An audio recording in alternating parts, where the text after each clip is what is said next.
नमस्कार दोस्तों, आज मैं आपके सामने द्विघात समीकरण का दूसरा पार्ट लेकर आया हूं, जिसमें आज हम द्विघात समीकरण को गुणनखंड विधि से हल करना सीखेंगे।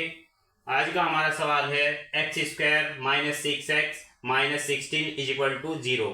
कल हमने जो पढ़ा था, कल हमने सीखा था दोनों साइन प्लस के थे और आज दोनों साइन हमारे माइनस के हैं। तो आइए सॉल्व करते हैं हम। X square minus 6x minus 16 is equal to 0। तो माइनस 16 के ऐसे फैक्टर करने हैं हमें जिन्हें घटा करके हमारा माइनस 6 आए। तो माइनस 16 के फैक्टर होंगे हमारे माइनस 8 और into 2 is equal to minus 16। और अगर माइनस 8 और प्लस 2 को ऐड करते हैं तो आएगा हमारा माइनस 6। तो माइनस 8 पहले लिखेंगे x के साथ में, x square minus 8x plus 2x minus 16 is equal to 0। अब एक जोड़ा ये बना, दूसरा जोड़ा हमारा ये बना। अब पहले जोड़े में से हमारा कॉमन है x, तो x कॉमन लिया, ब्रैकेट के अंदर बचा x माइनस 8। ऐसे ही दूसरे जोड़े में से प्लस 2 कॉमन लेंगे, तो अंदर ब्रैकेट में बचा हमारा x माइनस 8। जो हमारा पहले ब्रैकेट में है वही हमारा दूसरे ब्रैकेट में बचना चाहिए। अब ये दोनों में कॉमन है x माइनस 8, इसे कॉमन लेंगे x माइनस 8 और दूसरे ब्रैकेट में बचा हमारा x plus 2 is equal to 0। अब यदि x minus 8 is equal to 0 है तो x इज इक्वल टू होगा हमारा 8।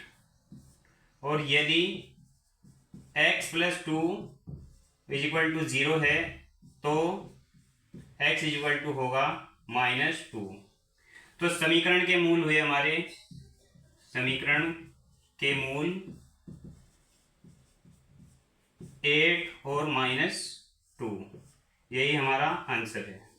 ये दोस्तों, अब हम इस सीरीज का दूसरा सवाल सोल्व करेंगे, जो कि हमारा सवाल है x square minus x minus 20 is equal to 0। Minus 20 के ऐसे टुकड़े करने हैं हमें जिन्हें घटा करके माइनस एक्स आए। एक्स के साथ में यहाँ पे 1 मल्टीप्लाई में है, तो माइनस 20 के हमारे फैक्टर होंगे minus 5 multiply by 4 is equal to होगा माइनस 20। और अगर माइनस 5 में प्लस 4 ऐड करते हैं तो आएगा हमारा माइनस 1। तो होगा एक्स स्क्वायर माइनस 5x पहले लिखेंगे प्लस 4x उसके बाद लिखेंगे और माइनस 20 इज इक्वल टू 0।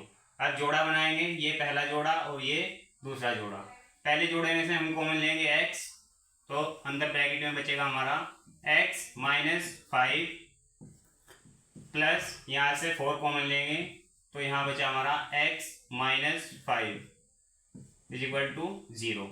अब पहले ब्रैकेट में भी हमारा x माइनस 5 और दूसरे ब्रैकेट में भी हमारा x माइनस 5, जो कि दोनों में कॉमन है। तो x माइनस 5 कॉमन लिया, दूसरे ब्रैकेट में बचा हमारा x plus 4 is equal to 0।